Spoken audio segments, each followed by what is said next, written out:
Marami pa yatang mga congressman na hindi nakakapag-adjust. Ha? Di ba? Di ba? Hindi pa nakakapag-adjust kung ano ang mga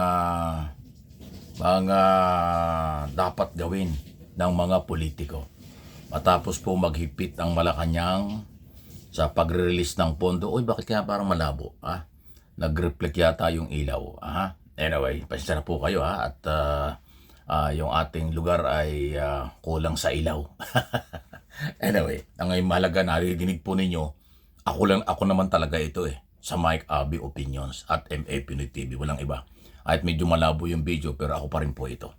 Ang pinag-uusapan po at ating tatalakayin ay itong issue ng pagbabago sa pagre-release ng budget. Ramdam na po ng mga politiko.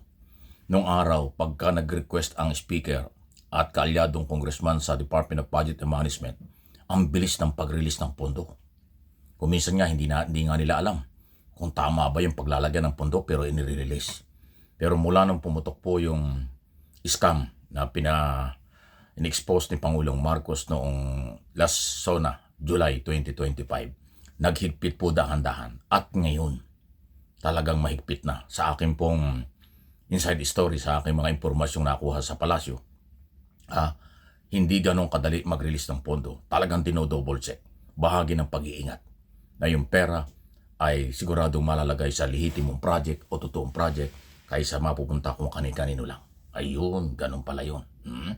So, ayun po yung lumalabas ngayon. Mangyari kasi, ganito po yun.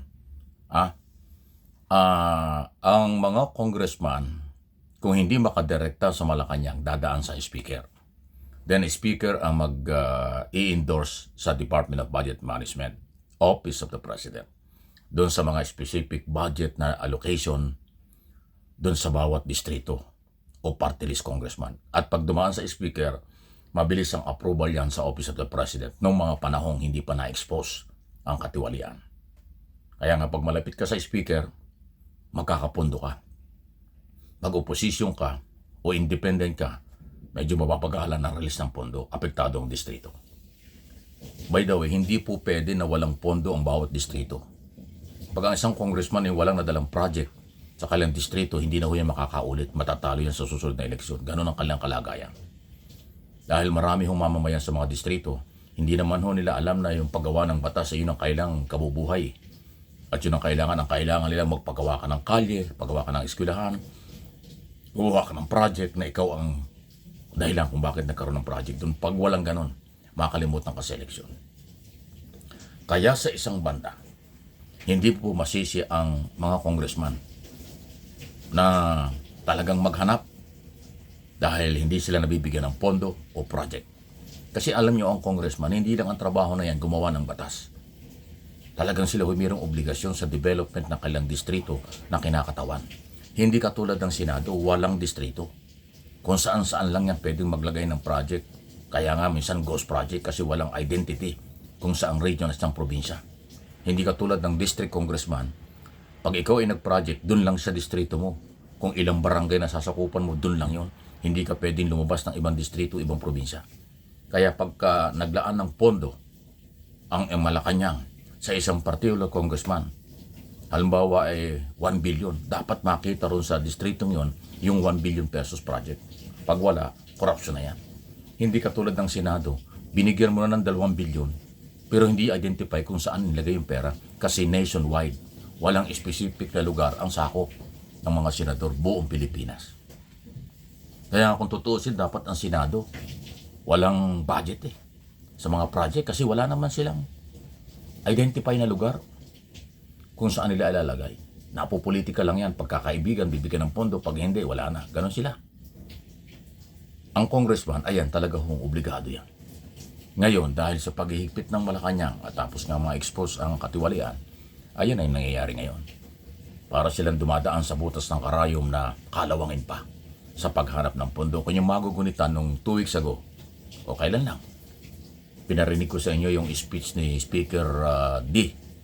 At siya'y nanawagan na at bumatikos na sobrang bagal daw po ng DBM sa paglalabas ng pondo sa budget.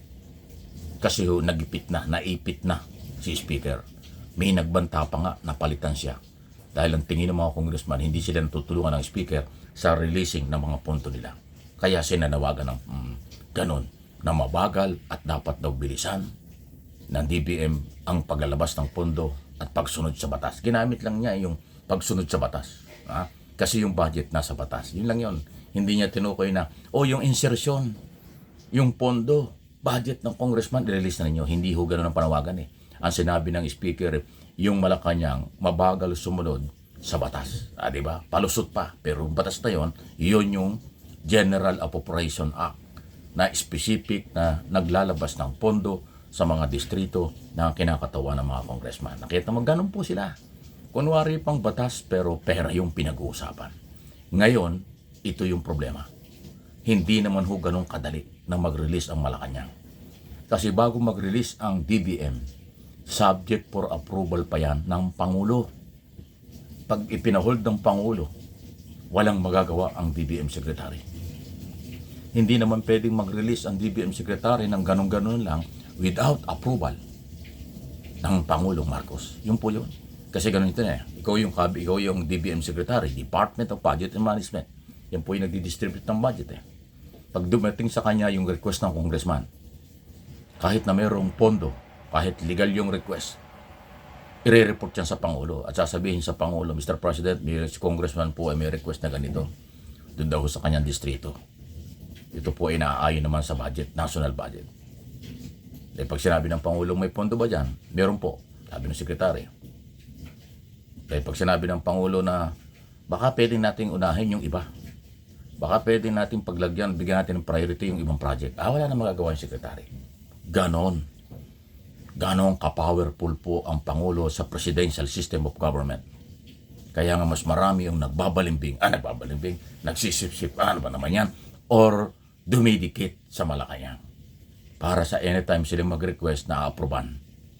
Pero pag ikaw ay identify na pasaway, batikos ng wala sa lugar, sigurado, magdadalawa, 3 hanggang 4 na beses mag-iisip ang Pangulo kung i-release ba ang pondo para sa iyo. Eh kung ako naman ang Pangulo, bakit nga naman i-release ang pondo para sa iyo kung wala kang ginawa, kung puro batikos? May mga congressman ganon.